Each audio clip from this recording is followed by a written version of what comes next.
Cliff to come up. We have James today because of a article, as Rick was saying, that article that he wrote last year about innovation, about the innovation REaKTOR Innovation Center. And so he's been working with REaKTOR and working with Steve and his psionic company. So we're going to ask him to step up and give an introduction to James. Morning. So let me start a little bit to let you know that when I retired, I actually was asked by the city of Hampton to come and work for them on a little small project, which was to go over and take a look at REaKTOR. REaKTOR was in a weird place. They were kind of in between directors. They weren't exactly sure what they were going to be doing. So they asked me to come in and do an assessment. So I went in, I did an assessment. They actually asked me to stay on and be the interim director for a while to kind of help the thing get back on the skids. As a part of that activity, one of the main things that I did actually was help them to find Tim Ryan. So Tim is the new director over at REaKTOR. Tim has been around many years. He started an incubator up in Williamsburg, which was very successful. Then he's come down here now with us. He's one of those guys that knows everyone, right? Knows everybody in the business with regard to entrepreneurship, both on the peninsula and on the south side, knows all the people that you need to know. So one of the reasons that I've encouraged those guys to come here and talk to you today is that I really think that there's an opportunity for some of you to think about walking into this world of entrepreneurship, walking into this world of starting a company, mainly because you're really smart people. You've got technical backgrounds.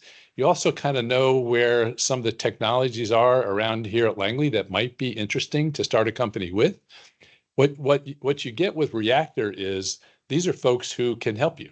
These are the folks who can say, hey, that's a dumb idea, or that's a really cool idea. I know a good CEO with a business sense. Maybe you're just a technologist without the business sense. They know the CEOs with business sense who can help you. They know where you can get money to help you move this project forward. So this is why I wanted them to come and talk to you. There's an opportunity, I think, for some of you to get involved in entrepreneurship. And, listen, if Steve Stanford can do it, anybody can do it, so. Steve has done an amazing job with his company. He's taken an asset technology, made it into a multi-million-dollar company over there. And so hopefully he'll get a chance to talk to you a little bit about that. But mainly I want to introduce James. Tim brought James in as his deputy over there. And what's really, really great about James is Tim knows all the old guard. James knows all the young guard, right? And the way things are done today with regard to some of the technologies that are on the cutting edge. And so he brings a really cool perspective to the group over there and does a lot of the stuff behind the scenes to actually make the connection. So again, what you mainly need for entrepreneurship is connections. These guys have the connections. And so with that, I'm going to introduce James and let him take it off. Yes, sir.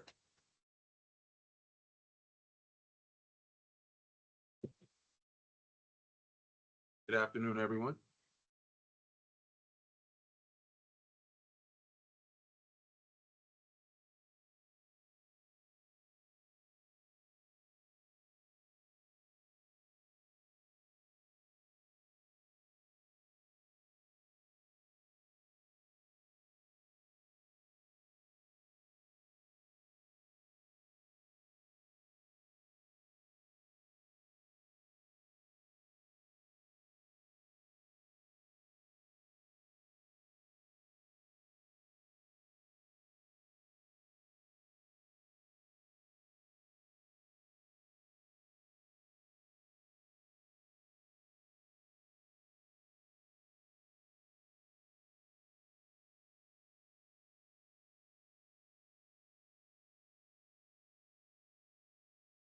Do that.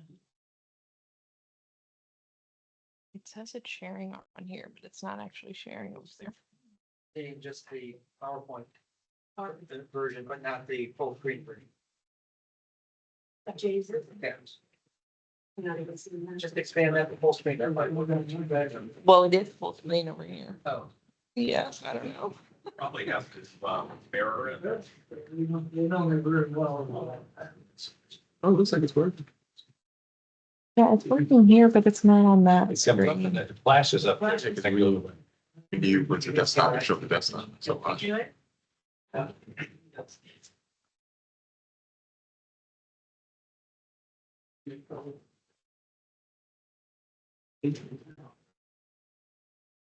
Still seeing your power. Yeah, can you guys text? Now you got a screen. Oop, now one way. You know, we Yeah. went, just like this. It's online. Why don't you stop sharing? Why don't you stop sharing and then start sharing again? Yeah, that's what I tried to. Did you? Okay. Right. You want to, you can actually get rid of that presentation right now. You can, Oh, get rid of this. you can do that, right? Because he's the end. James is the end. Maybe there's something just interacting with it. Yeah, it's still showing dream. It's still showing dream. Yeah, so if you get rid of that, yeah. This is for the board meeting. No, I would say get rid of the whole. Tell us about you, James. Yeah, James. Yeah. Here you go, James, over here. Yes, it's on. Yes.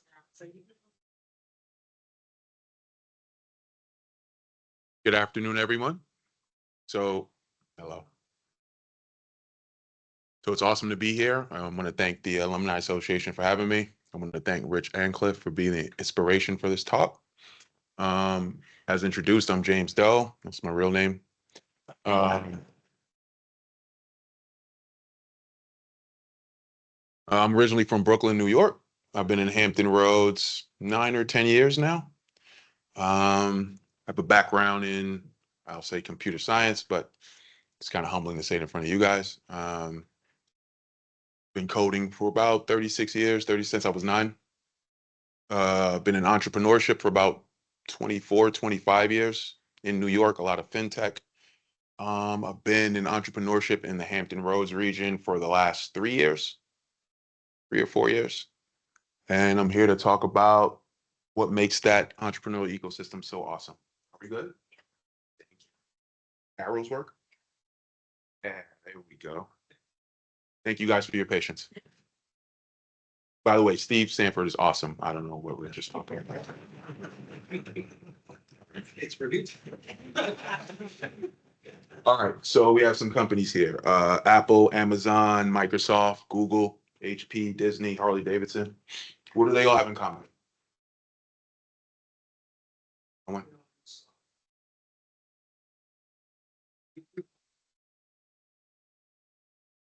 They did. They did indeed do that.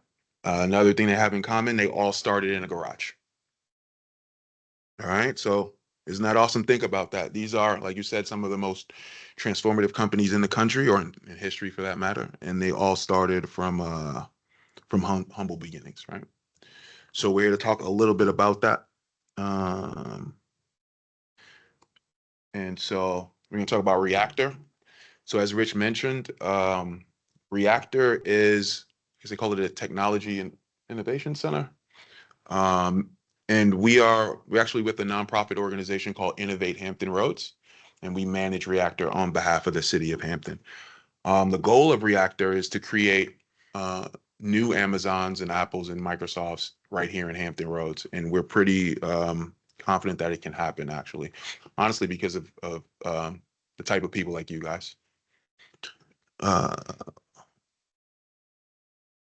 So how are we going to do that? So I personally, as Rich mentioned, have had the luxury and the honor of interacting with a lot of the younger founders here, particularly in Norfolk, where I live, but also obviously in REaKTOR. These are some of the most creative people, some of the most energetic. Again, I say that coming out of New York, which is considered a top 5 city for fintech. I say it all the time. People People don't buy in when I say it, but I think the talent density here in Hampton Roads is orders of magnitude stronger than in New York. Don't know if it's because of the military influence. I'm sure it has a lot to do with NASA. Actually, it's something that's quite untapped. So again, that's what we're here to talk about today. So me personally, having a technical background and working with a lot of the founders that typically don't, but again, are some of the most energetic and creative people. I think there's a unique opportunity to combine a lot of the brain trust that you guys have with that young energy. And I think that's what makes it extremely different than markets. I don't know if you guys can hear me. Extremely different than other markets like New York, like Silicon Valley. Me personally, I tell people all the time ad nauseum, I think Hampton Roads is the best kept entrepreneurial secret in America. And again, I say that 24 years in fintech. I've went to every technology meetup in New York. I say that earnestly. Okay.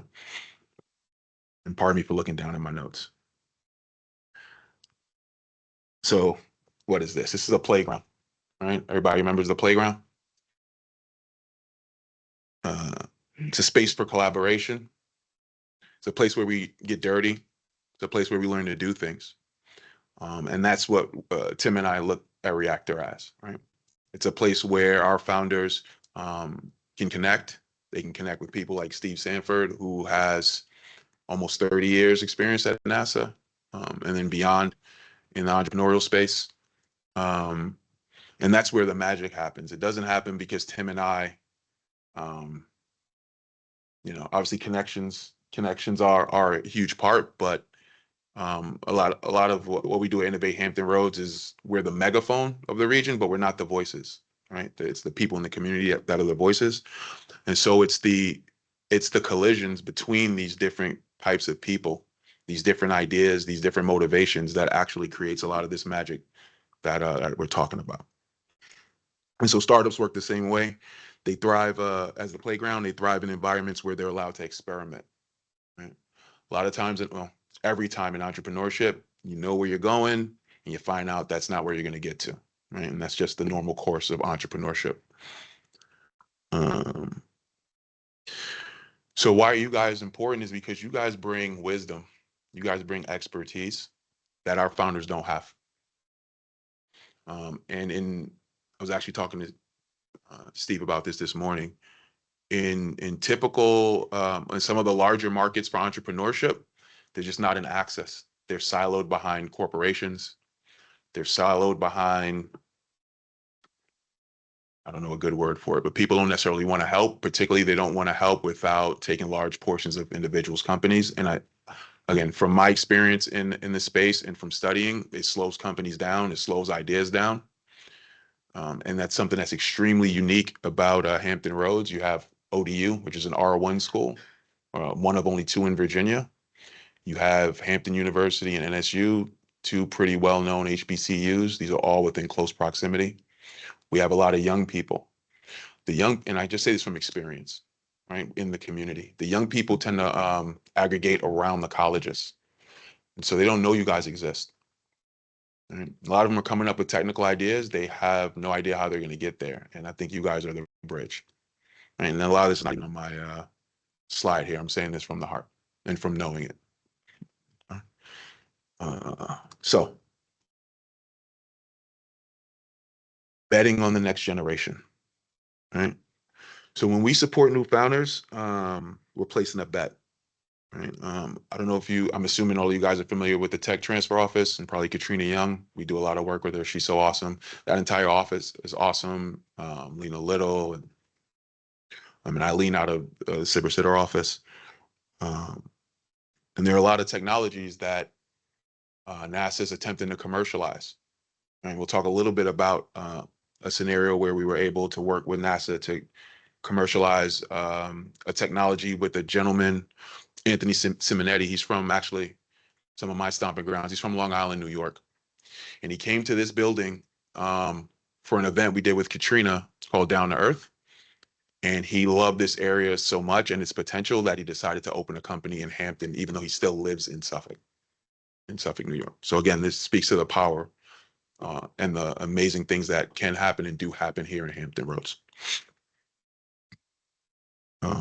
So what we're betting at REaKTOR is that with the right support, the next big idea doesn't have to come out of Silicon Valley, or the next big ideas, particularly when we look at tech transfer. I think there are 1,200 patents in that portfolio.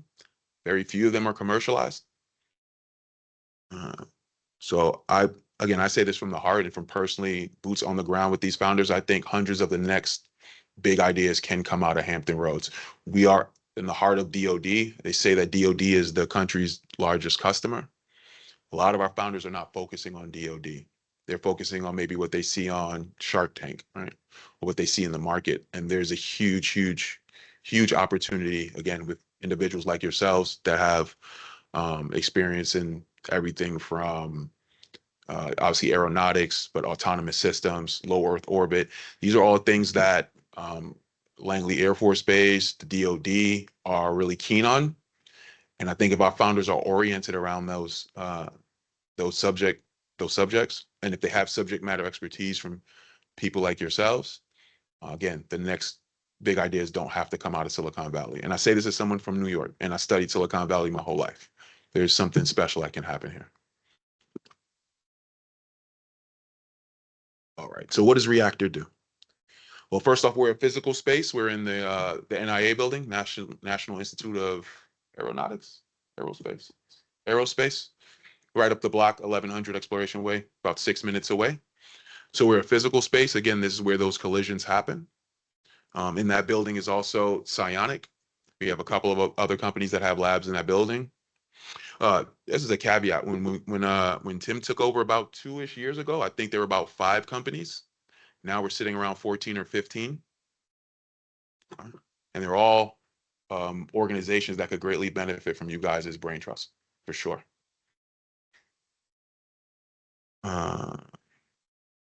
And secondarily, what we do is we support founders in some of the critical operational areas. So obviously a location, but we assist, and we don't necessarily do it directly, even though we do offer a lot of one-on-one mentorship, but we do it through the network. Again, I just say this as not from this paper, from the heart. Some of the best people are here in Hampton Roads. I don't know if it's the military presence or just the heart that's here. But we leverage a lot of our partners. So it's anything from legal and patents to accounting to we're following the money. And there are hundreds and hundreds of mentors. And I think there are 1,000 more for sure. And again, just to speak to my experience in New York, and I've never lived in Los Angeles, but I've studied Silicon Valley. That just doesn't exist. Absolutely doesn't exist. The type of brain trust without someone forking over the majority of their company or really deviating from their original idea. And so did a great introduction of who Tim is. Again, I'm James. So I have experience in software development, but what I really pride myself on is I've run into the wall a million times. And so I don't know if you guys know, but I'm the chief annoyance officer of Hampton Roads. And so if anyone knows me, they know I'm annoying them, but it's because there's just so much potential. And again, I don't want to ad nauseum keep repeating it, but I think bringing the type of subject matter expertise in that you guys have would prevent a lot of our founders from continuing to run into the wall. And so we have, like I said, 15 companies. They're anything from micro transportation, and one of our founders is attempting to do wireless fast charging for starting off with scooters and eventually wants to move on to cars. We have micro transportation, which is in this case scooters as well, but actual manufacturing and development of scooters. We have a real estate tech company that's assisting primarily our military community, but giving access to those who typically wouldn't have access to home ownership through technology. We have a company that's in health and human services, so it runs the gamut. And then I'm going to speak about 4 companies specifically, Steve being one of them, that we count on as some of our success stories. I'll talk first about Agria. So Agria, there's a gentleman named William Layton. He's out of Lynchburg, I believe. Yep, Lynchburg. And he actually came to our community here in Hampton Roads because of our entrepreneurial ecosystem. So he worked with an organization in Norfolk called 757 Collab. That's where we originally met him. And he's now a reactor. He's a part of the reactor family. William is just a can-do person. He's actually he's in construction by trade, but he just got the idea in his head that he wanted to grow the biggest pumpkins in Virginia. And he did so. So the way he tells the story is that he went to his grandparents who have agricultural background. He does not. And he asked them how they used to grow things before. And his grandparents said that fertilizers didn't hit the scene. I don't know how true this is. Fertilizers didn't hit the scene until the 60s. What they used to do is they used to grab the dirt from the mountain region. I guess they're in Lynchburg, so they're further up in the mountains. And they dump that on their plants, and that's how they would fertilize. So William identified that, again, he was in construction, that he was just throwing that stuff off the side of the cliff, as he says it, right? So he actually started collecting that dirt. He started adding it to his pumpkin patches. He grew, well, he was 3 years in a row, and then he just stopped competing, but he was 3 years in a row having the largest pumpkins. I think the largest one he grew was about 1,138 pounds. I wish I had a picture to show you how huge it is. What he discovered is that it's not the dirt, it's the microbes, the microbiome. I'm not even gonna try to say it. The microbes in the soil. And so what he's learned to do is to actually extract those microbes, and he puts them into an inert material, so it's not even soil. And he's operating at about 10% of the cost of hydroponics, and he's yielding a lot more than that, right? So we're assisting him now in talks with, we're hoping to get in talks with NASA. So we're talking about maybe growing food on the ISS, or when going to Mars. But we're also looking at potentially growing food on naval ships, right? For food security for our defense. And also, William has a big heart. His goal is actually to feed the world with this technology, and it does amazing things. I'm not doing it justice describing it right now. But he also, he set up a whole system around this.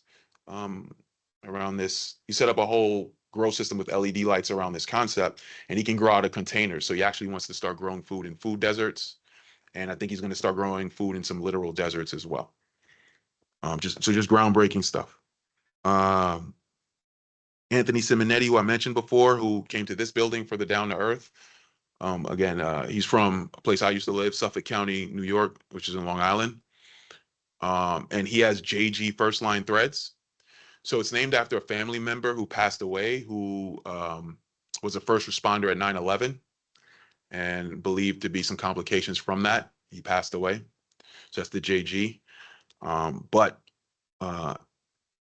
Anthony was blown away with the brain trust here in Hampton Roads, and he's actually leveraging NASA technology. And what he's going to create are some PPE that first responders can keep in the car. So if there's a fire, God forbid radioactivity, they can throw these ponchos on, and they're already diving into these disasters without it. So to save the lives of these people. Again, just groundbreaking stuff that's not happening. And the cool thing is NASA's already developed this, right? You guys developed it for the heat shields for reentry, right? So he's actually using subject matter expertise from this building to accomplish that. Bill Cumby, I don't know if any of you guys know Bill Cumby. Pancopia, so he did work. He's done a lot of work with NASA. He's got 40 years in water filtration. And so he's working with, he's actually working with some hog farmers down in North Carolina to convert that what was used for the space station into a way to clean that wastewater.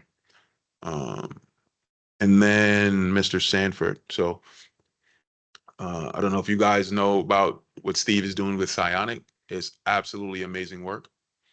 So he's creating, and I'm going to butcher it, Steve, but he's creating not necessarily LiDAR, but photonic-based location systems that work in GPS-denied environments. And so he's taken a NASA technology that was the size of a refrigerator, and they made it fit in the size of a shoebox. And their goal is to get it to the size of a smartphone. Right? And I was telling Steve earlier today, and I mean it, he's one of the inspirations for me being here, for sure. He's just got a huge heart. He offers so much time to our founders. into the reactor program, and he's I think really exemplary of why I know that this place really is America's best kept secret. So I just want to, before I go, just talk about why this is the best kept secret. It's the concentration of deep technical expertise. Just in this room is how many hundreds of man hours, well, hundreds of years, how many thousands of man hours of expertise. You don't get that in other locations at all. It's siloed, right? Behind corporations, behind paywalls. We've got cross sector strength. So obviously aerospace, but we've got maritime and logistics, right? Portsmouth, when they finish dredging, is going to have a 55-foot port. It's going to be the deepest port on the eastern seaboard. I don't know what's going on with Maryland, but right now we're pretty much the most viable port on the eastern side of the country. Obviously defense, I believe, including Space Force. So I think every single part of the military is here in Hampton Roads, has a HQ. Obviously autonomous systems in low Earth orbit. There's so much upside. Hampton Roads is 19 different jurisdictions. They don't always play nice. I'm sure you guys know what I'm talking about.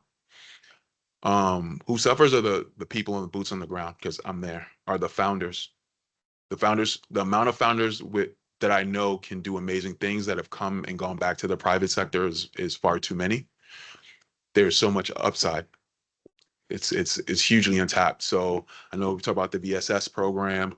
The more you guys can contribute to that, again, we don't have to wait for Silicon Valley to come up with the next best idea. You could be part of creating that here in Hampton Roads.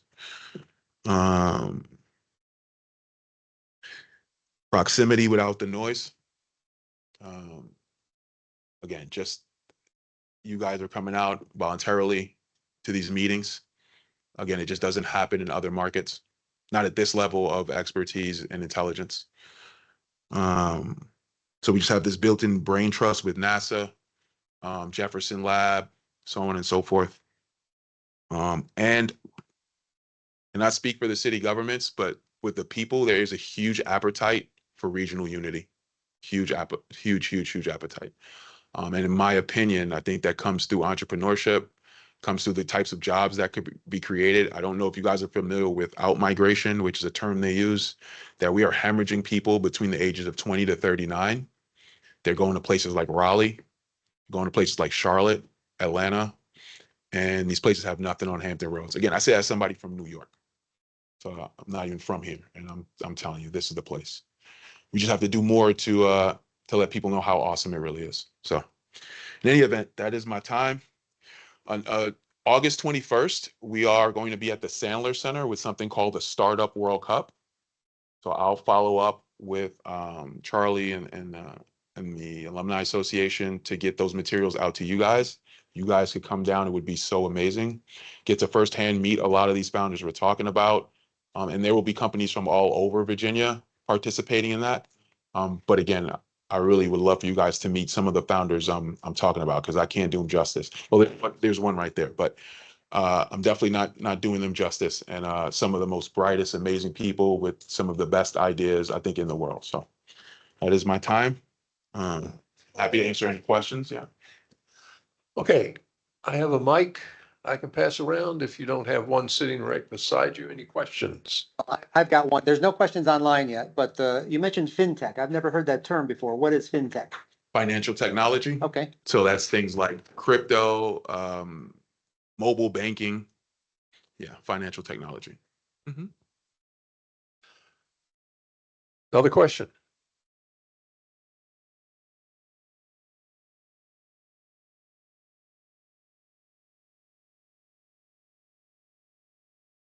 Great talk, James. Thank you. Appreciate it. So right now we're witnessing a potential complete restructuring of the way the federal government funds science and research across the board. So does that present an opportunity for you to maybe, expand where REAKTOR wants to go into venture capital or something? Or is that a real challenge if, say, the research coming out of the federal institutions is going to start drying up? Great question. So I'm not the government guy, so I can only speak from my perspective of it. I think it's a huge opportunity for startups. And some of the work I've done with people who are far more understanding of the procurement process. I think there's a lot of movement into the GSA. You know, I don't know what the acronyms mean, but I get the gist of it. From a venture capital standpoint, I was talking again with Steve about this morning. Again, I've studied the markets. There's a hedge here, here in Hampton Roads. And what I mean is that, again, the typical market for someone to get this level of expertise, they're giving up double digits amount of their companies. I mean, it just doesn't at present exist here. So the main thing is that a lot of us are siloed and we're kind of in our own worlds. If we can connect the dots, I think that Hampton Roads is uniquely positioned to be an area where VCs want to start to park their money, particularly with what you mentioned. Other things I've heard through the grapevine and some of the work I do is that the big four are being broken up. They've canceled a lot of those contracts. So not so good for them. I have nothing against them. Huge opportunity for startups. And there are not just, you know, Raytheon, Raytheon, Honeywell, Lockheed, and Boeing. Yeah, that they're canceling. Again, this is what I've heard. I don't have inside information, but a lot of their contracts are being canceled. So that's going to disseminate down to companies. And so there's an opportunity for one-to-one mentorship, but I think there's an opportunity for individuals like yourselves to help literally hundreds, if not dozens, hundreds of companies. And then kind of add those in ways to your own personal portfolio. I think Hampton Roads is capable of creating thousands of companies. And again, I think what's happening is definitely tumultuous. I think that startups can hugely benefit from it. Anyone else? You're in Hampton. If someone's in Yorktown, does that count or? It all counts. So our organization is called Innovate Hampton Roads. And our primary goal is to deduplicate a lot of the duplicated efforts here in Hampton Roads and really to dissolve the silos. When Tim agreed to take over directorship at REaKTOR, his primary something he led with was that he's not going to duplicate any efforts. He's not going to do what's happening in Norfolk with 757 Collab, what's happening in Yorktown with the Chambers of Commerce. Hampton Roads has the most Chambers of Commerce I've ever seen for the amount of people. So there's a lot of duplication of efforts, and Tim is so gung-ho about deduplicating that. So I have to say, if you're in Hampton Roads, if you're in Yorktown or Newport News or Hampton, I live in Norfolk. So yeah, Yorktown for sure.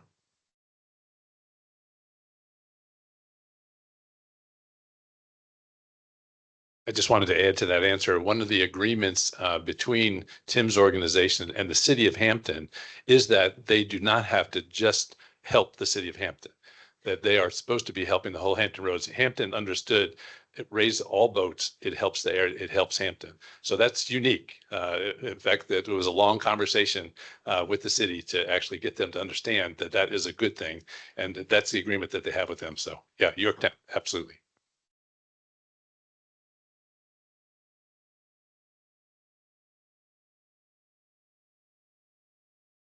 George? What kind of relationship do you have with the Commonwealth state of Virginia? When I was doing some technology development, we tried to get into some of the technology organizations, the state level and aviation, and it was hard to break into the things they were already doing.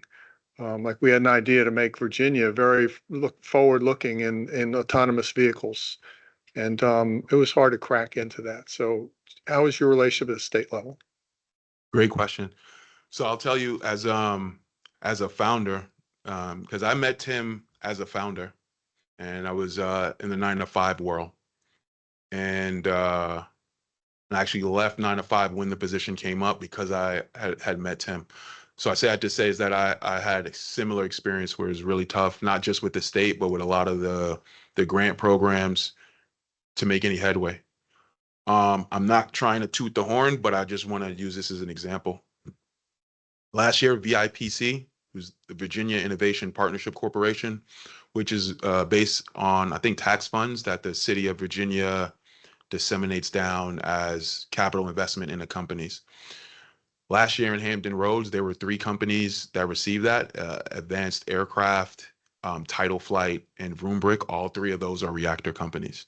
So the point I'm trying to make is that our goal is really to deduplicate those efforts and do what we can do to remove a lot of those barriers as best we can, and to dissolve them. So we do have a great relationship with the state through VIPC. And yeah, please, if you're trying to do anything like that, please give us a holler.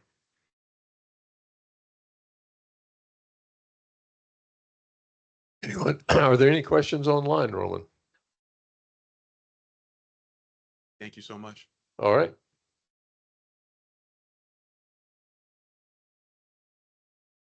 Before you sit down,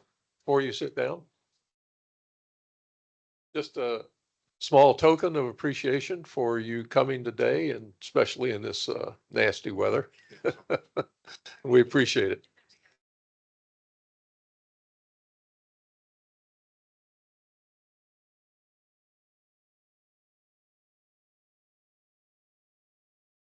Now, Steve, I will offer you an opportunity to stand in the back with this mic or whatever you would like. If you would like to say a few words, it's a pleasure having you here today.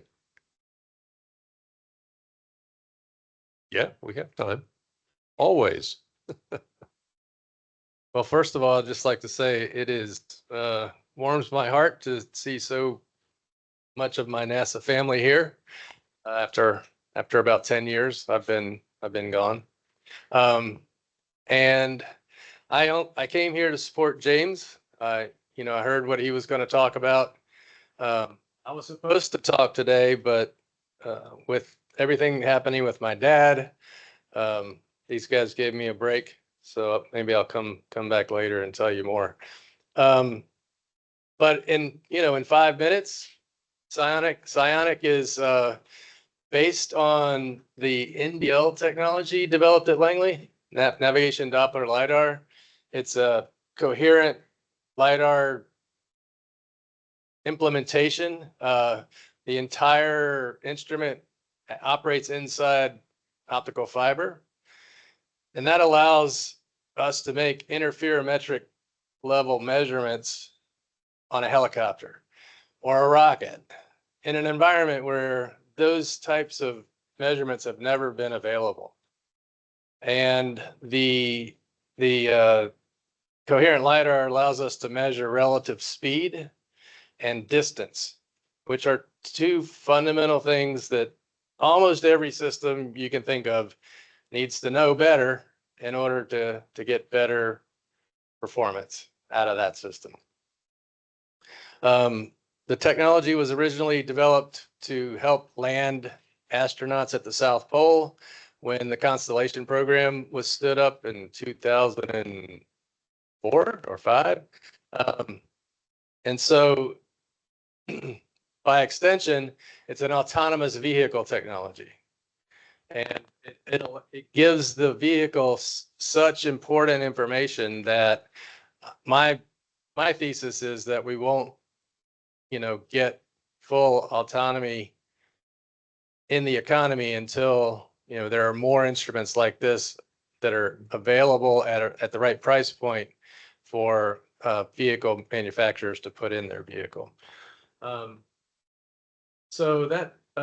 Okay, so one more thing I'll tell you, we're focused on 4 market segments. Of course, space. We've got contracts with, companies like Axiom Space and Astrobotic, NASA, for lunar landing and for rendezvous and proximity operations, where 2 spacecraft have to come together. So space. Aviation, we're just getting started there, and it's kind of a long road, as many of you know, putting a new instrument into the airspace. It's like, the medical industry. But we are partnered with an airline who sees the potential for using the technology and want to accelerate it into aircraft, civil aviation. And then what we call ground vehicle navigation.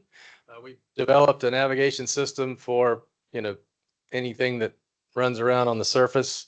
And it keeps up with your position about 100 times better than anything that's on the market today. And so we're experiencing technology pull in a way that, I haven't seen often in my career. The Army is funding us, and pretty much when a company lets us demo our technology on their system, then they immediately add us to their reference architecture. So it's getting to be pretty exciting after all this time. It took, it's been about 8 years, I guess. But we're really starting to get traction. And this year we will have 2 products hit the market. So we'll be producing units down on down near the FedEx office, on not Magruder, Neil Armstrong Boulevard. And it's just about a mile from the NIA. And we're already building spaceflight hardware at the NIA building. So we'll have our space lidar will be basically built to spec, and the ground navigation system as well. Those are the 2 products that are sort of hitting the market this year. Is that 5 minutes? Any questions, or everybody ready to go? Yes. How does this compare to fiber optic gyros? Yeah. So we still use gyros, but with our system, we can use a MEMS gyro and get the same or get the performance I talked to you about. That's 100 times better. So in strictly speaking, whatever technology we use as an inertial sensor, we make it better. The beauty of what we're doing is that we're measuring the vector velocity, surface relative vector velocity. And when you add that to the common filter, it allows you to observe the errors of the inertial sensors and correct them. And so all the traditional errors that limit people in their navigation systems, that's not the limit anymore. That's why it's so revolutionary. Yes, sir.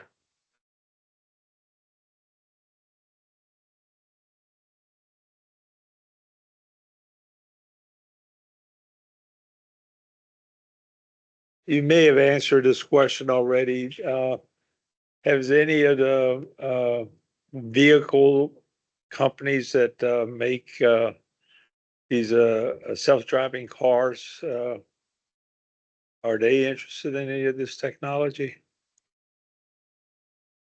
They are interested. We haven't made it cheap enough yet, Okay, so that's the. but we're on the way, Uh-huh. and they're already interested. Okay, Yeah, well, that's gonna be big bucks there. that's going to be very high volume. Yeah, Yeah. Yeah. thank you. The question is, are the autonomous car makers interested in this technology? Yes, sir.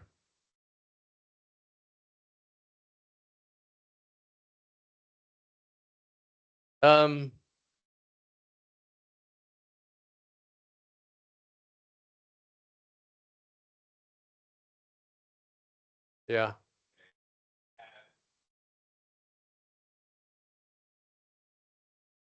Well, I mean, that's the problem people want us to solve. Navigation without GPS signals. I mean, there are places where the technology doesn't work. Like it doesn't work underwater because I can't see the ground. Over water is a challenge, which we are solving now. We have a phase 2 with the Navy, and we're flying out over the bay and the ocean, collecting data. But we're working on that. In a what? Yeah, so if we're flying over a thundercloud, we probably won't get any light back. In fog, we get light back. Yeah. So in fact, that's the first test that the airlines want us to do, is go fly in all their weather and look at the performance as a function of wetness, snow, rain, fog, that kind of thing. But so far, we're getting enough signal. A coherent receiver, in theory, only needs one photon to come back to get a signal. So because we're making our measurements in this optical phase sensitive manner, it's super sensitive. And it just keeps surprising us, actually, how far we can see in, degraded conditions. But yeah, I mean, they can degrade bad enough that you can't get anything back. Yep. Last thing I would like to say is to listen to this gentleman and come out to these events and talk to founders. They're excited to be doing what they're doing. And I know you're excited about what you know about. And I think it would be a great, it could cause some really important things to happen if Langley people got involved with the entrepreneurial community on the peninsula and in Hampton Roads.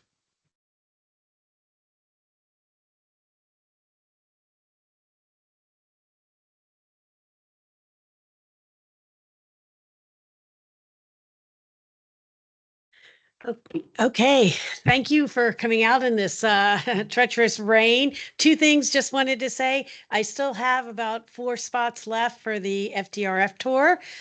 So if you want to come see me